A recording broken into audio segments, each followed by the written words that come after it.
From New York, this is Democracy Now! وأدعو الأمم المتحدة وجميع I الهيئات. call on the United Nations, all international agencies, the international community, and worldwide public opinion to help save the Lebanese people from dying and prevent the demise of Lebanon. Lebanon is a few days away from the social explosion. The Lebanese are facing this dark fate alone. Lebanon's caretaker prime minister warns the country could face a social explosion as Lebanon confronts what the World Bank has described as one of the worst economic depressions in modern history. We'll go to Beirut for the latest. Plus, we speak to a women's rights activist in the southern African nation of Eswatini, where the king is cracking down on the largest protest since the country, once known as Swaziland, became independent from Britain 53 years ago. We have seen recordings where police and the military were literally beating, shooting, killing unarmed civilians, unarmed Emaswatis, on the street. As I speak now, there are currently more than 50 people who have died, and within those victims, the youngest is 14 years old.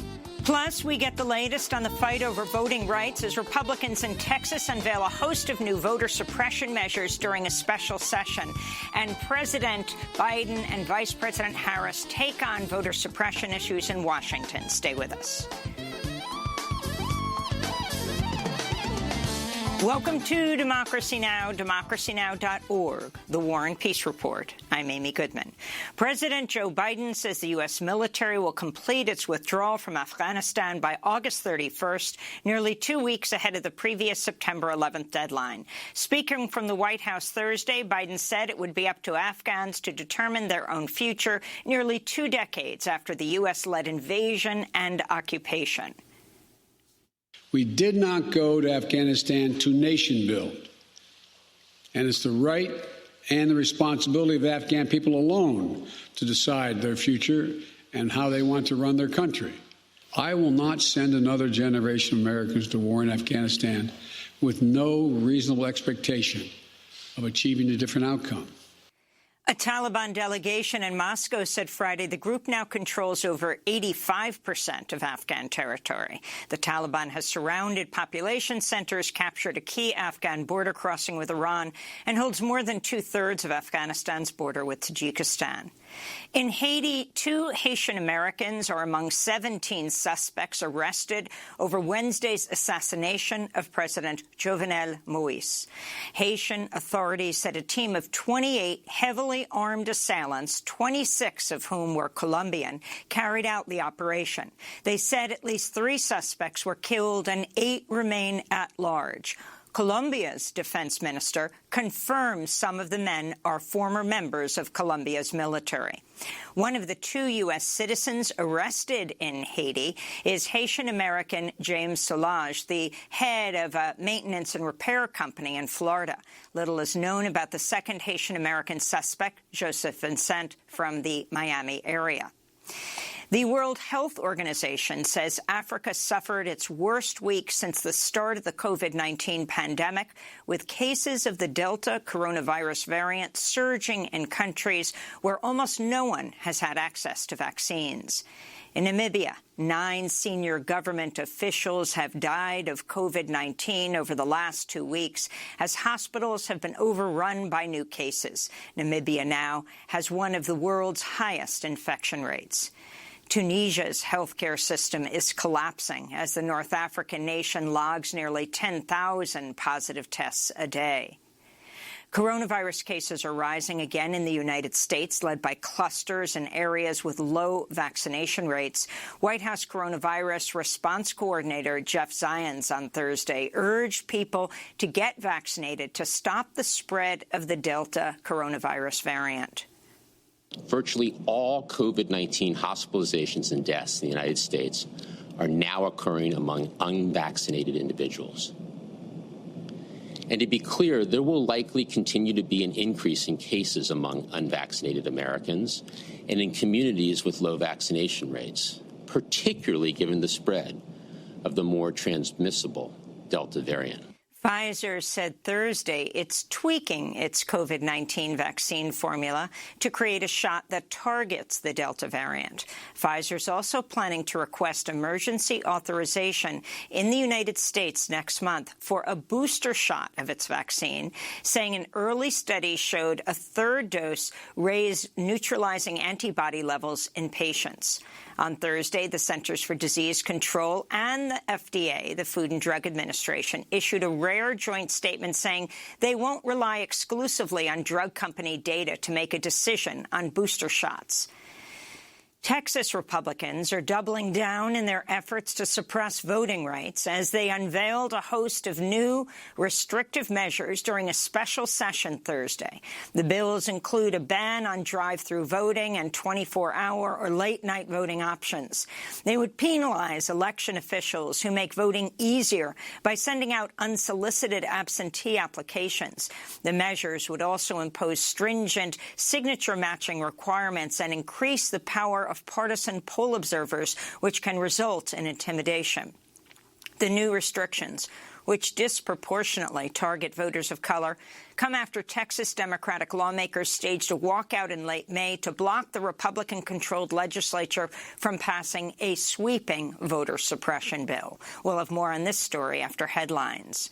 15 states have agreed to abandon their fight to block the bankruptcy plan of Purdue Pharma, the maker of the highly addictive OxyContin.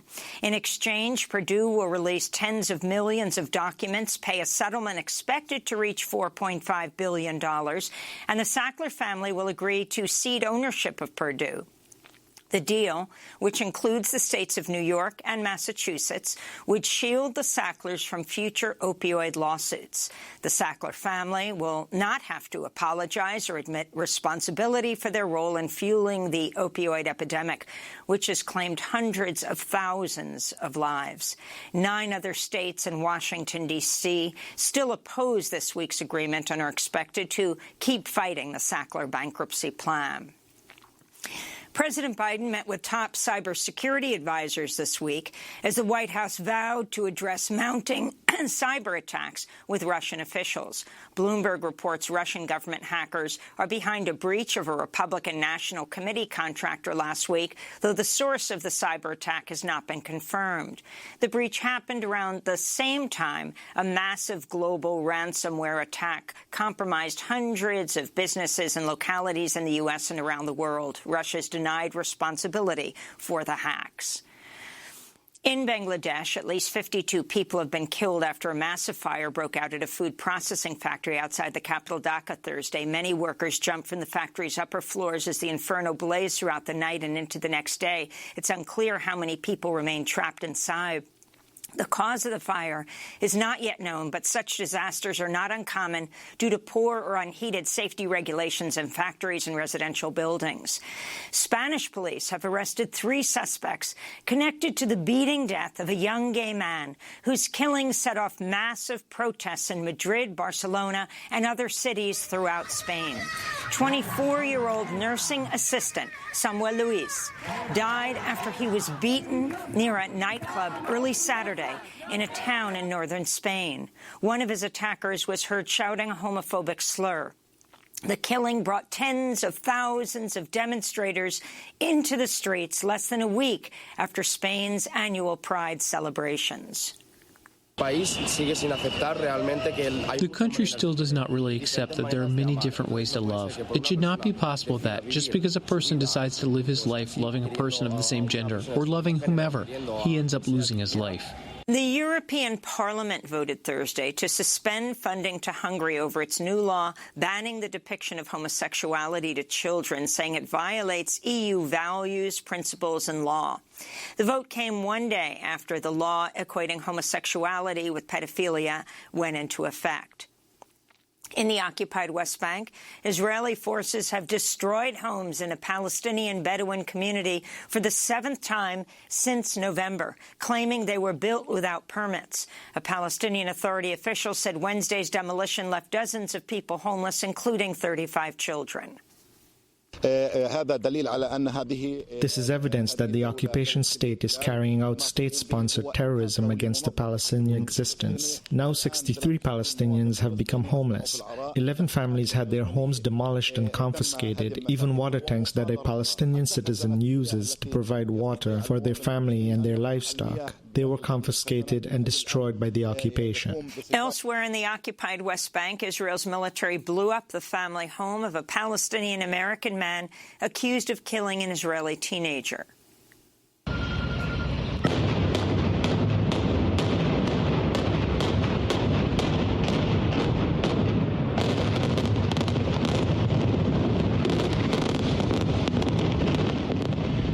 Thursday's explosions leveled the home of Sana Shalabi, who says her estranged husband rarely visited the property.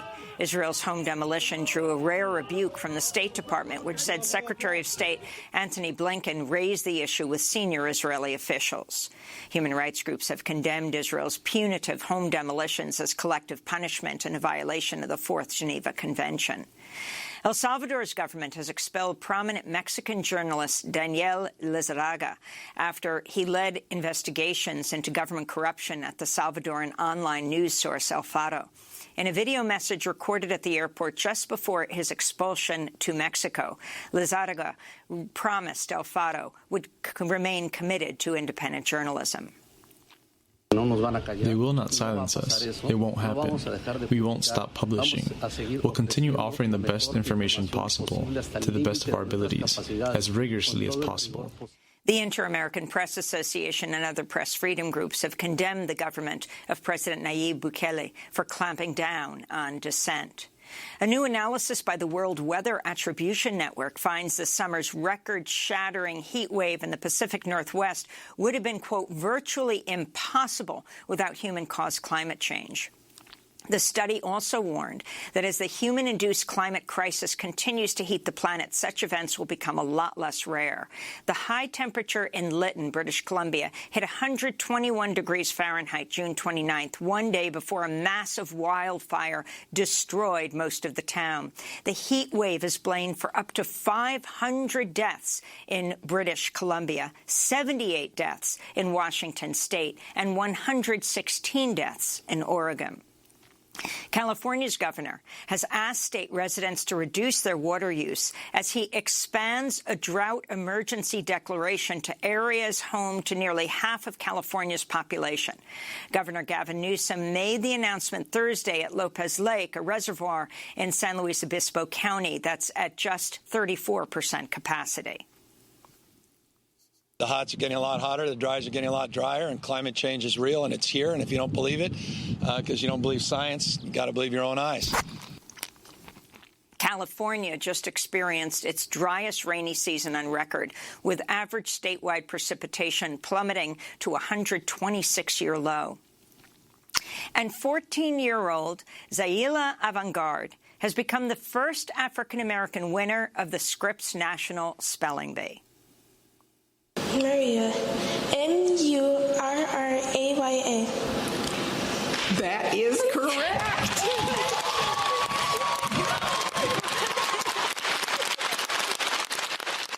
The New Orleans teen is also a basketball prodigy and holds 3 Guinness World Records in dribbling.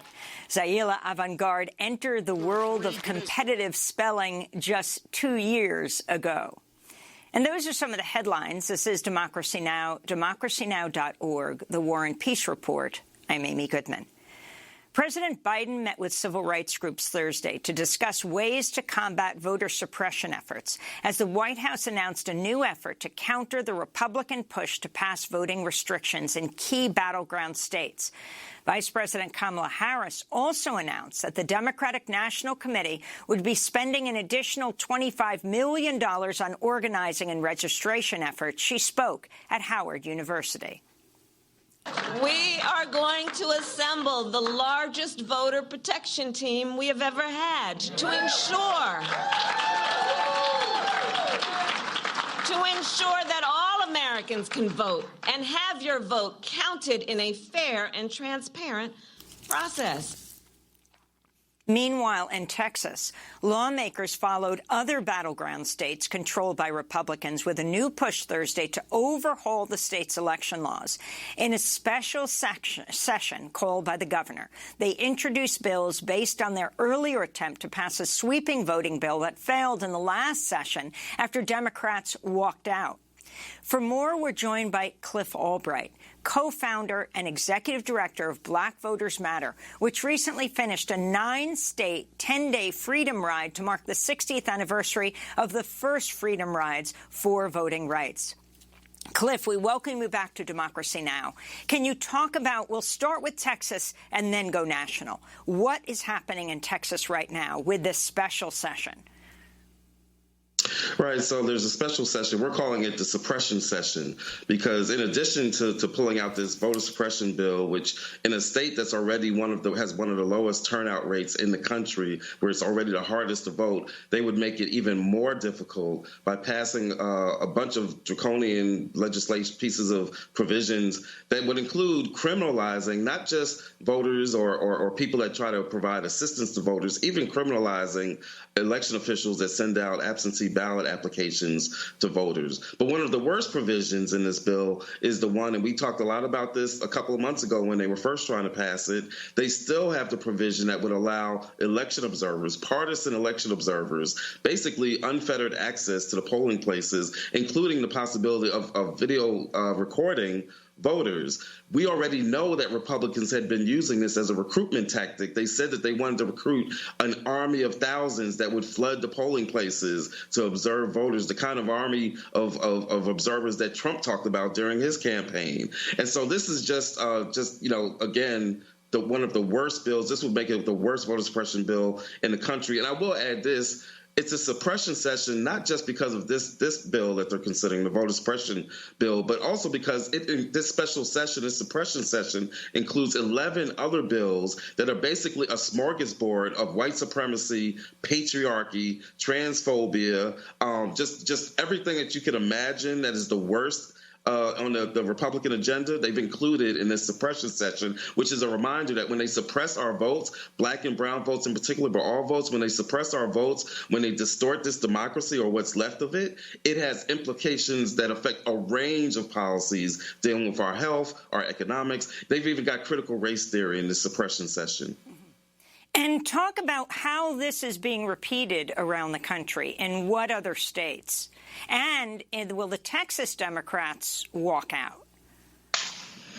Right. So first, I'll deal with the second half of that in terms of the Texas Democrats walking out. I mean, they've said in interviews, and they said yesterday at the press conference at the rally that we helped to organize, that everything is on the table. But I think that they really gave us a blueprint that Democrats in other states really need to look at. You know, I've been saying, we talk a lot about civil disobedience. What we need right now, along with civil disobedience on the streets, is legislative disobedience. If Republicans are going to change rules in all of these states where they're trying to push this suppression through, and there's still bills pending in I think at least a dozen other states, including Michigan and Pennsylvania. But if they're going to play around with the rules and suspend rules and change the rules of the game in order to push the suppression through, Democrats all across this country need to be willing to follow the pattern that the Texas Democrats demonstrated after weeks and months of grassroots organizing by an incredible coalition, Texas Right to Vote Coalition in Texas. The legislators were then able to finally do the walkout. That needs to be a blueprint all across this country. I will add this: it was disappointing that with this massive press conference that took place yesterday, that included grassroots organizations as well as Texas Democrats from the state house, that there was no federal presence. Like Kamala Harris could have been there.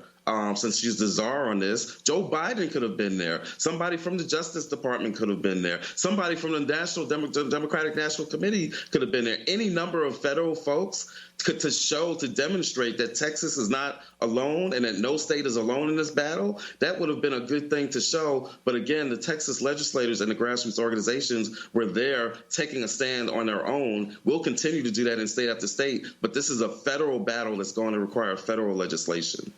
Well, you came out quite strongly in a series of tweets yesterday, Cliff. Among them, don't come relying on activists to out-organize voter suppression to compensate for your legislative failures. This ain't the Green Mile or Bagger Vance, and we are not your magical Negroes covering up your mediocrity, lukewarm support, and broken promises.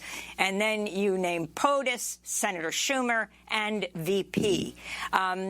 Talk about what you feel they're not only not doing in Texas, but why you feel this must be done at a national level. When the For the People Act was being considered in Congress that week, President Biden did not speak on it. He gave a major address on crime instead.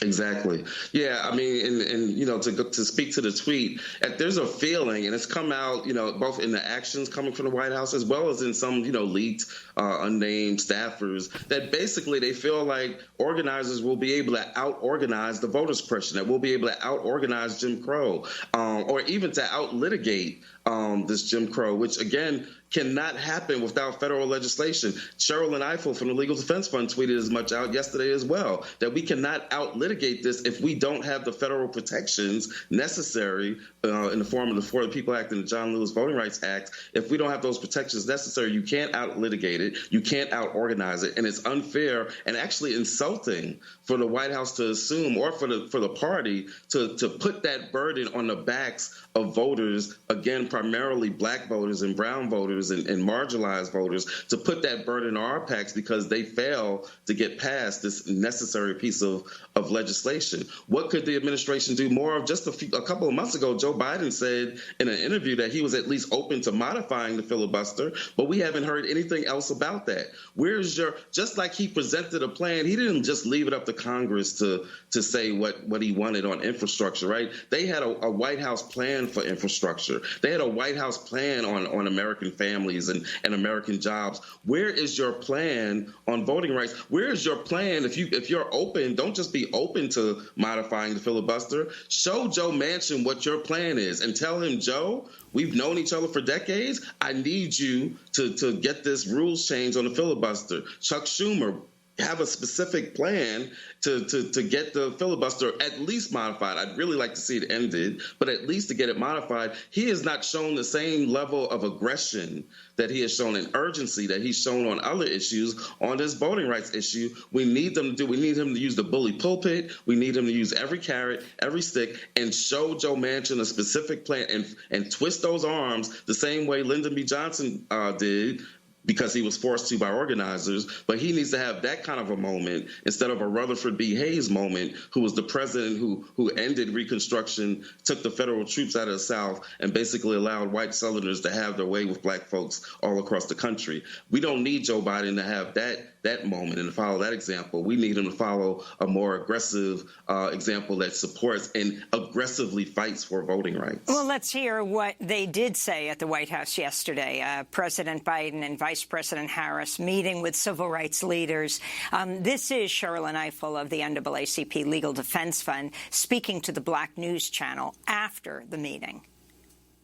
I used the opportunity to talk about the history of civil rights legislation in this country, of the Supreme Court's role in often eroding civil rights statutes, dating back to the 19th century, dating back to the 1875 Civil Rights Act and the civil rights cases, dating back to Plessy versus Ferguson, dating back to Mobile versus Bolden, the voting rights case in 1980 that Congress had to overturn in 1982 with the reauthorization of the Voting Rights Act.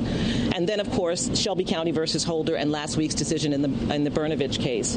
We are at, again, such a moment. We are litigating at the Legal Defense Fund in Georgia, challenging their voter suppression law. We're challenging Florida's voter suppression law. But I told the president we will not be able to litigate our way out of this threat to black citizenship, voting, and political participation. So that's Cheryl Eiffel of the NAACP Legal Defense Fund. And Vice President Harris announced a $25 million DNC investment to aid voting access ahead of the 2022 midterm elections. Cliff Albright, you are talking to us from Atlanta, and the 2022 is very important. Both Senate seats were taken by Democrats, which has clearly been a great motivation not only in Georgia for the Republicans, but around the country to get rid of voters on voting rolls, certainly in Georgia. If you can talk about what has happened there, Reverend Raphael Warnock is up again in 2022. But what that DNC influx of money means, is it what you're calling the fierce urgency of now that has been lacking from the federal government? Unfortunately, no, that's not the fierce urgency of now. $25 million, it sounds like a lot, like certainly in my personal life, that would be a lot. But, you know, in terms of democracy, that's a drop in the bucket. Let me say this, since you played the clip from Cheryl and Eiffel, and we're talking about what can the White House do. It would be a good time to seriously discuss expanding the court, and I would love to see somebody like Cheryl and Eiffel as being somebody nominated to an expanded Supreme Court. That's going to be necessary because even if they pass the legislation, it's still going to have to pass the constitutionality test from a Supreme Court that has already shown what its predilections are or what its taste is. And so we need to expand the court. But again, you asked about Georgia. Yes, Senator Warnock is going to be up again next year. And as we've said, we are not going to be able to just out-organize this level of voter suppression. And even if we do, the scary thing about the Georgia bill, which is part of a trend that we're seeing in other states, is that it's got that piece in there that would make it easier for the state to overturn elections. They've already gone about the process of removing officials from some of the election boards in some of the counties. That was made possible by this new law. And with that provision, even if we out-organize the suppression and win the votes, they can always come back and do exactly what Donald Trump was trying to get the Secretary of State to do on that phone call, which is to go out and find 11,000 votes, or go out and decide that Fulton County, predominantly black county in Georgia, that county's vote shouldn't be counted. This bill would give them the ability to do that. So we can't out-organize the level of Jim Crow suppression that we're seeing. We have got to have federal protections. We'll do everything that we can, but we need help from the federal government. The $25 million,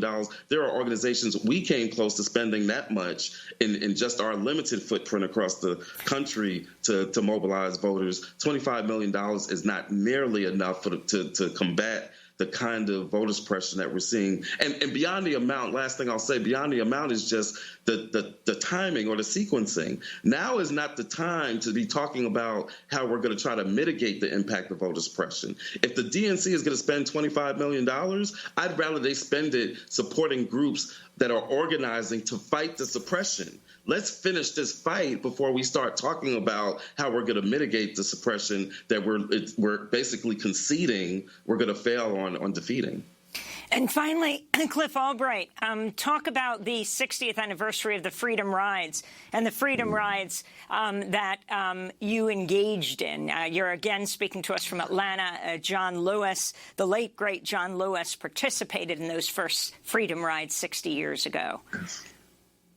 Yeah, it was just an incredible experience for us. The Freedom Ride for Voting Rights, marking the 60th anniversary, we wanted to do a reverse Freedom Ride where we went, instead of going from D.C. to the South, like in 1961, we took it from the South all the way up to D.C. We passed through 9 states, or 10 states if you include the state of D.C., because part of our objectives with the Freedom Ride was to talk about 3 pieces of legislation, the H.R. 1, S1, of course, the For the People Act, the John Lewis Voting Rights Advancement Act, and H.R. 51, which is an issue a lot of people in the country don't know enough about, which is D.C. statehood. The denial of the vote to D.C. is one of the oldest forms of voter suppression. And so our rally that took place on the 26th was largely about D.C. statehood, as well as the other 2 pieces of voting rights legislation. But we stopped in 9 states along the way, even more cities, because we did some pit stops throughout. And at each location, we were doing rallies, educating voters about the legislation, motivating voters to get involved in how to fight for this legislation, and to talk about the history of the 1961 Freedom Rides, because that's history that a lot of people don't know a lot about. We think that, there was slavery, and then all of a sudden Dr. King gave a speech in 1963, and then Barack Obama was president.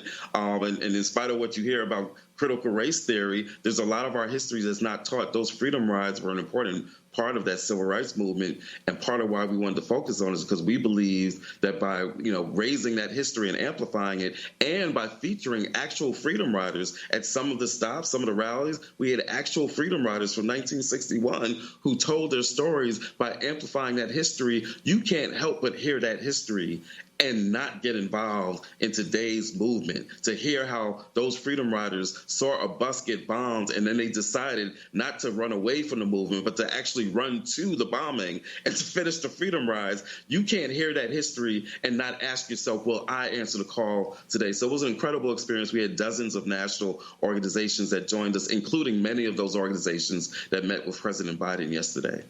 Well, we want to thank you very much, Cliff Albright, for joining us, co-founder and executive director of Black Voters Matter, speaking to us from Atlanta, Georgia. Coming up, we'll speak to a women's rights activist in the southern African nation of Eswatini, where the king's cracking out on dissent. This is the country formerly known as Swaziland. Stay with us.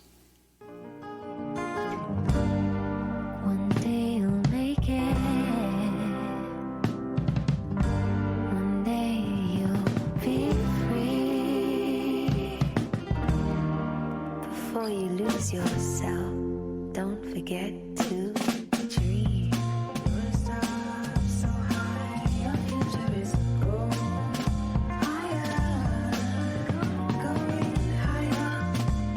Didn't even fall, it's a good chance, yeah. And you go, and you go, and you go, go as you go.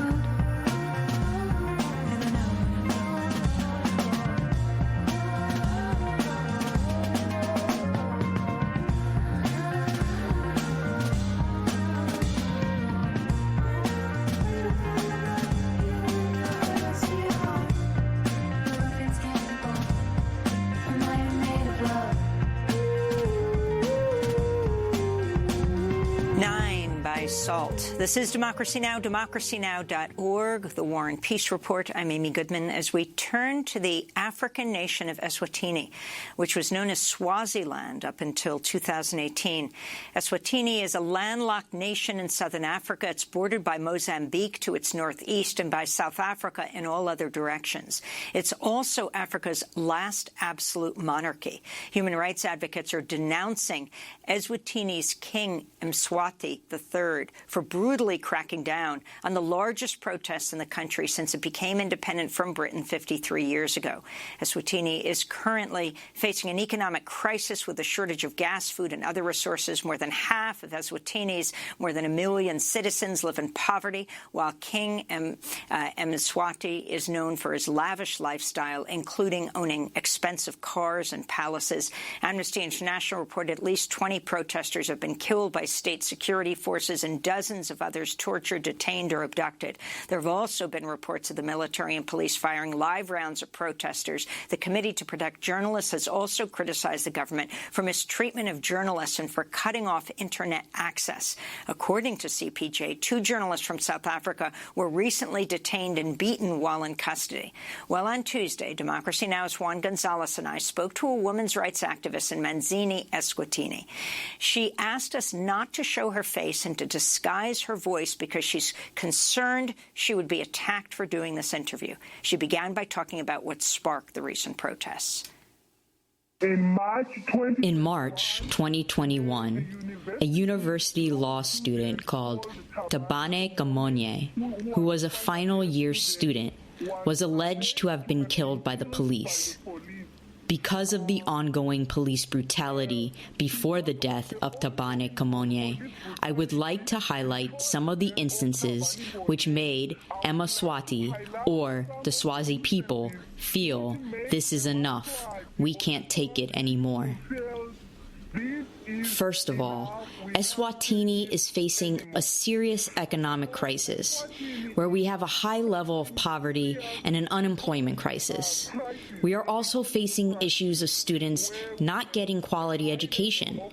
And also, those who would want to go to universities, there are no scholarships because the government is saying they can't afford them. We are also facing challenges, a health crisis, where you go to clinics and you don't find medication, where As a woman, you want to go to the clinic, you have to walk kilometers and kilometers to get to the nearest clinic where you can get help. We are facing all those challenges, which include extrajudicial killings, where fellow civilians or citizens, when they pass by game reserves, the rangers, they shoot to kill, and nothing. It's like they have killed something that doesn't matter. It's not a human being. We are seeing an increase of police brutality, which not only happened to Tabane Kamonye. We have seen cases where people are demonstrating. There was a live recording which was circulating on social media of a group of police officers beating an unarmed man who was part of a protest of transport operators and insulting him, which really triggered the people of Eswatini.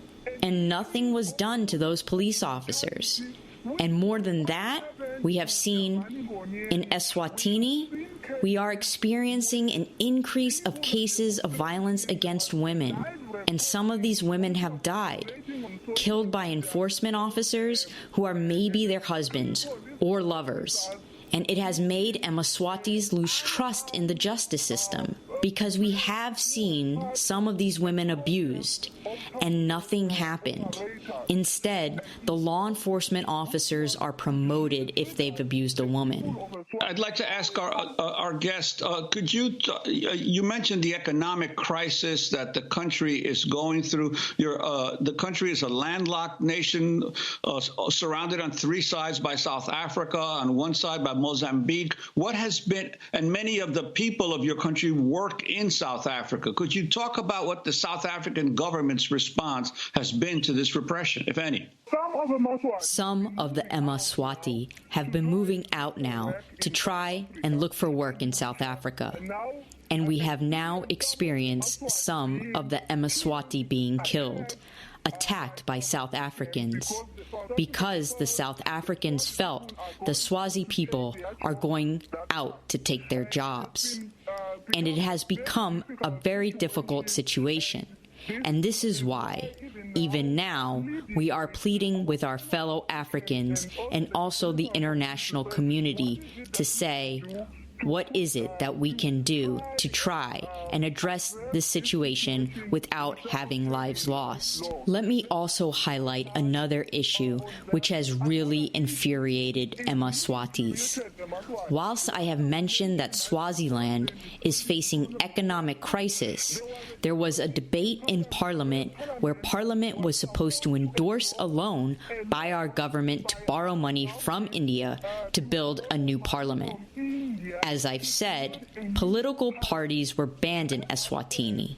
So our members of parliament, when they go to parliament, for them to be respected or to be heard by the head of the country, they have to listen. If they ask you to jump, you ask how high. You jump on the tune of what the head of the country is saying. So people were saying, how can a whole country borrow money to build a new parliament when we have been hit hard by COVID-19? We have not been vaccinated. We do not have funds to get the vaccine. How can we build a new parliament instead of maybe using those funds to procure ventilators or to procure medicines that we don't have, or to beef up the health and education systems so that we have a quality health system and a quality education system? So when Tabane Kamonye was murdered, the youth and everyone felt this is enough. And that's when there was a first march where the youth, it was the first march in history to have Emaswati gathered in that form. And when these youth were demonstrating, going to the police station around where the student who was alleged to be murdered by the police, instead of government or parliament taking action or doing an investigation, they condemned those young people for doing that. And they were told if they've got issues, they have got to go to their constituencies where they can raise their grievances. Hence, the protests that were all over the country. So All the young people in civil society organizations, they went to the different constituencies, and now people were putting clear demands. They wanted multi-party democracy. They wanted an elected prime minister. They were asking and demanding improved youth employment strategies. They wanted an improved health system. They are also calling for gender-based violence to be declared as a national emergency. Those are some of the many demands that were raised in the different constituencies to the different members of parliament. And let me ask you about the internet blackouts being condemned by human rights groups, just the shutting down, working with international companies to just shut down the ability to communicate. Yeah. Let me first talk about before the shutting down, because the people were sending protests in their constituencies, exercising their constitutional rights. The Prime Minister, the acting Prime Minister, Themba Masuko, issued an order to stop the delivery of petitions to the different constituencies. And by doing that, he said he is trying to stop the unrest.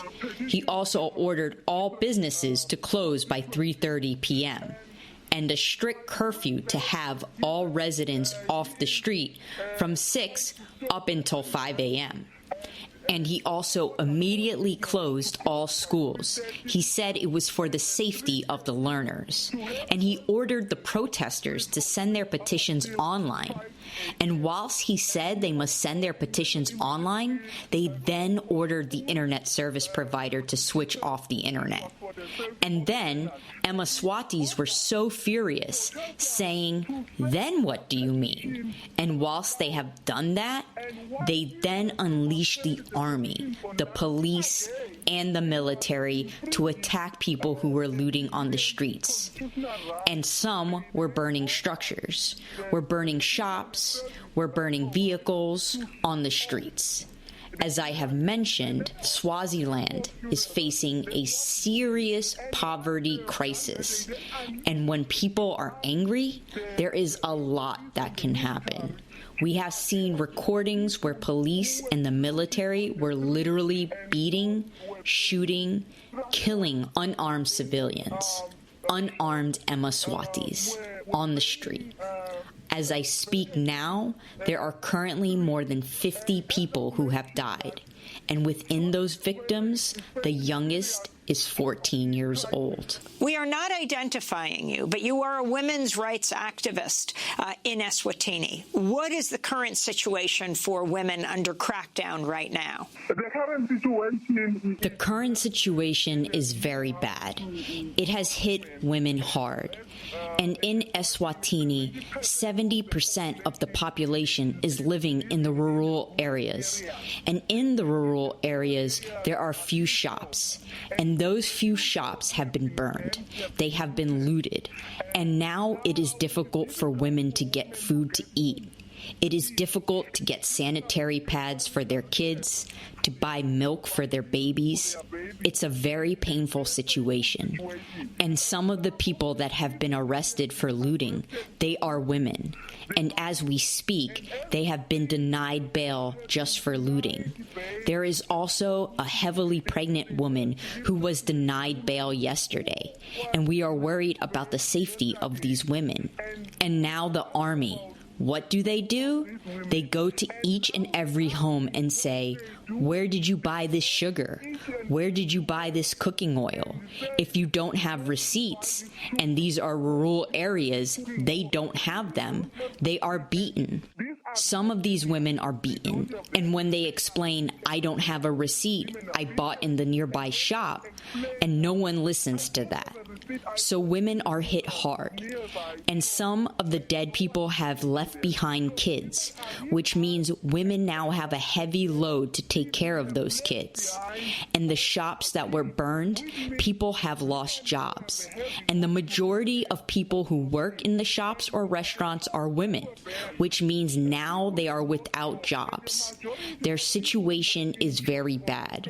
We are worried now that, yes, we've been facing the scourge of gender-based violence, but this situation will exacerbate.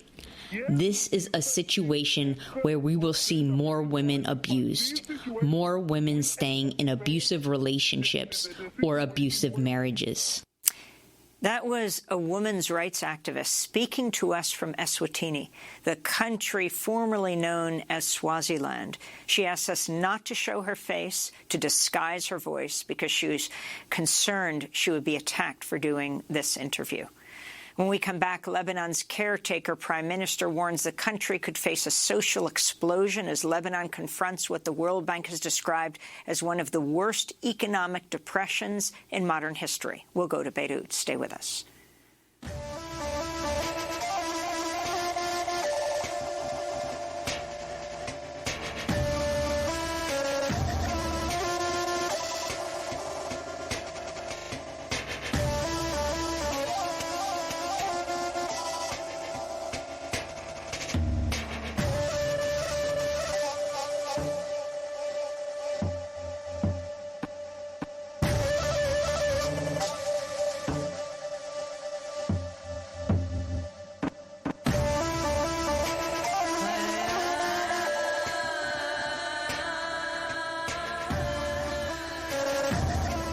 Dreams of the Imagination by Sandy Shamoun. This is Democracy Now!, democracynow.org, the War and Peace Report.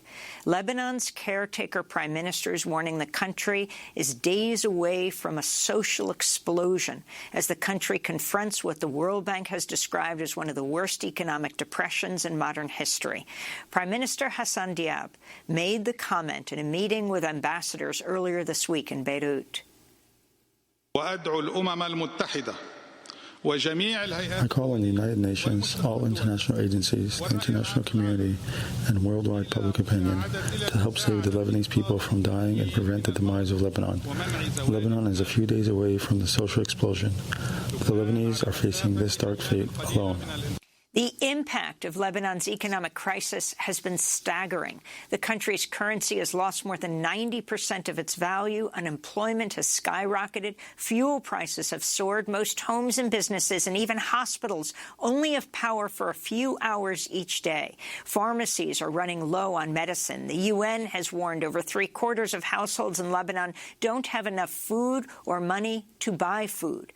Lebanon is also facing a massive political crisis following the devastating explosion at the port of Beirut last August. The explosion killed over 200 people, injured 7,000, and left more than 250,000 Beirut residents homeless.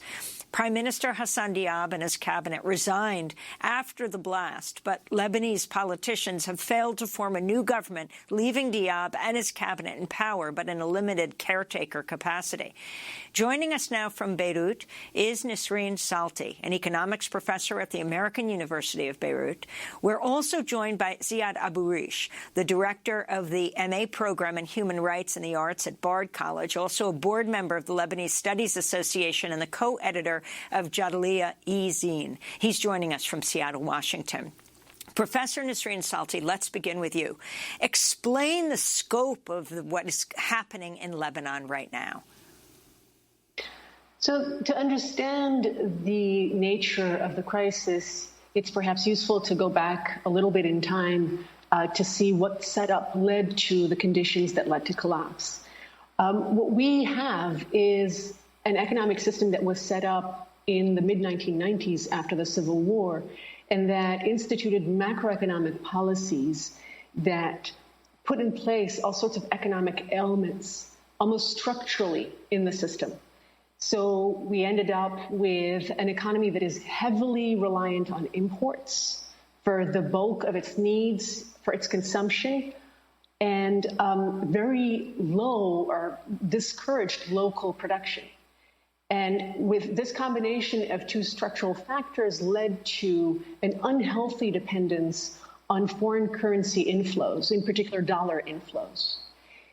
This setup privileged a very small class of business interests, namely import cartels and bank owners and real estate agents, real estate developers, and they were closely connected to a political class. And together, these two groups amassed enormous profits to the detriment of the local productive sector, of job creation, of diversification, And that gradually resulted in two things: growing inequality, income inequality, over almost 2.5 decades, which is one of the symptoms that was already heralding an impending collapse.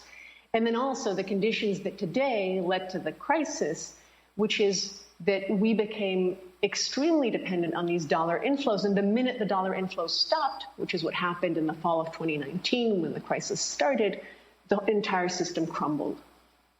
So what is the scope of this type of collapse? Well, as you described, the poverty rate has more than doubled in 18 months.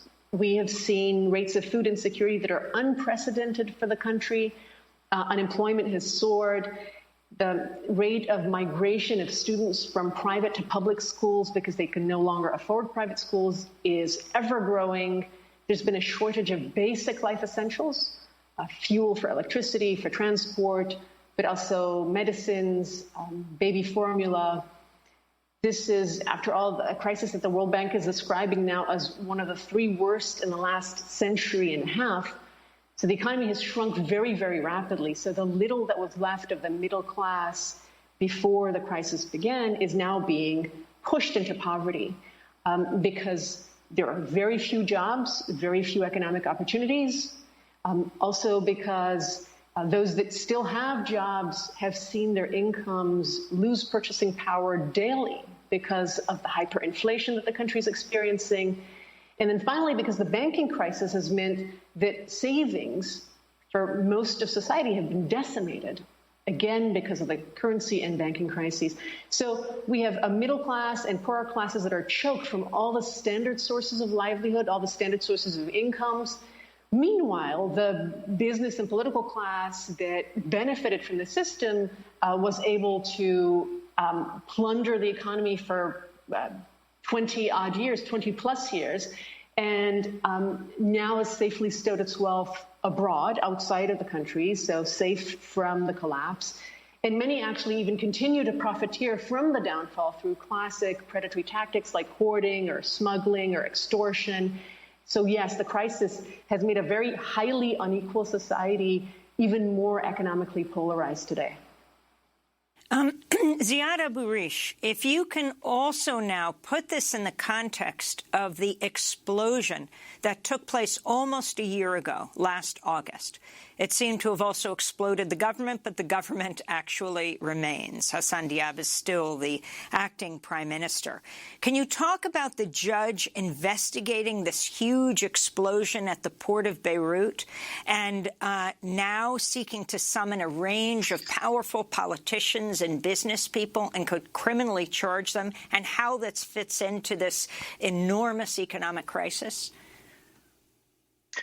Absolutely, Amy. Well, for the listeners that might not be aware, the investigating judge, Tariq Bitar, recently submitted a formal request to lift immunity from those politicians that have immunity and to be able to bring them in for formal questioning and potentially file charges against them. This includes former ministers of finance, former ministers of interior, former ministers of public works, the former head of the army, the former head of military intelligence, as well as the current heads of general security and state security.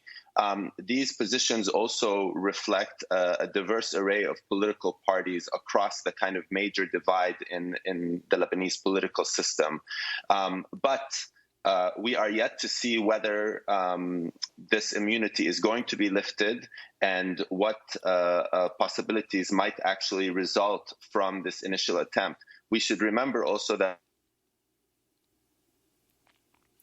Ziad, he replaced a previous judge who was removed from his position when he initiated such proceedings. So while there are important developments with this investigation, we need to see if they're going to hit the same dead ends as the previous judge did, or if they're going to move forward.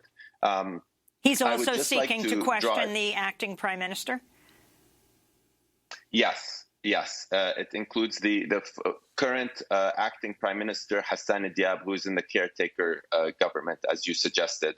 I just want to point out, to link the Beirut port explosion of August 4th with the economic crisis that Dr. Salti so eloquently explained. part of the problem is the total lack of accountability. We are almost 1 year from the first year anniversary. We are almost 1 month from the first year anniversary of the Beirut explosion, and there have been no major prosecutions yet, no major accountability. We are months and years now into this financial crisis, and as you quoted Hassan Diab initially at the beginning of this segment, he is pleading with the international community to come and save Lebanon, ignoring the fact that he and his allies and the entire political class in Lebanon are responsible for the economic collapse of Lebanon as much as they are responsible for the Beirut port explosion. And the very international community that he is begging literally to help save Lebanon aided and abetted this entire political class for the last 30 years in bringing Lebanon to this point with the Beirut port explosion and the financial crisis. Given what has happened, Professor Nasreen Salti, in Beirut, it is surprising there isn't more protest in the street. I mean, the currency devalued at 90%, the enormous pressure on people. What do you think needs to happen right now? Very difficult question. People, I think, have been bogged down by the impossibility of keeping their life together at a very daily, basic level, which may explain why there hasn't been massive protests, although you will see that there are flare-ups of protests here and there. People are quite destitute and are literally trying to find their livelihood in any way that they can. There's also been a history, maybe before the pandemic was at its height, of very violent repression of protests when they have taken place. So there is the wound also from that experience that people still carry today.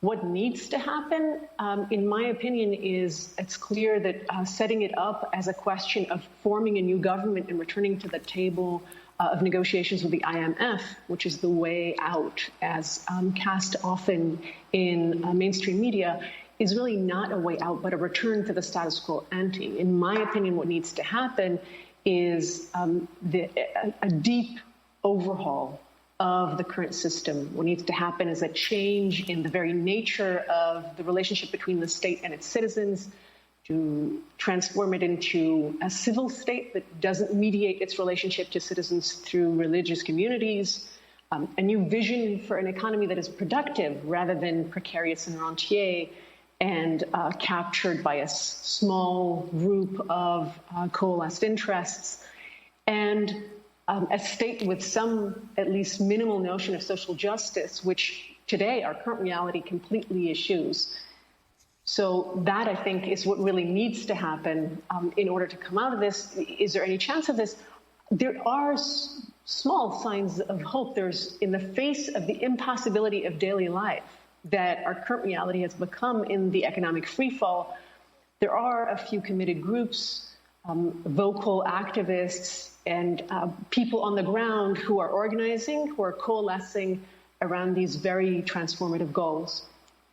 Well, I want to thank you both for being with us, and of course we're going to continue to follow this closely.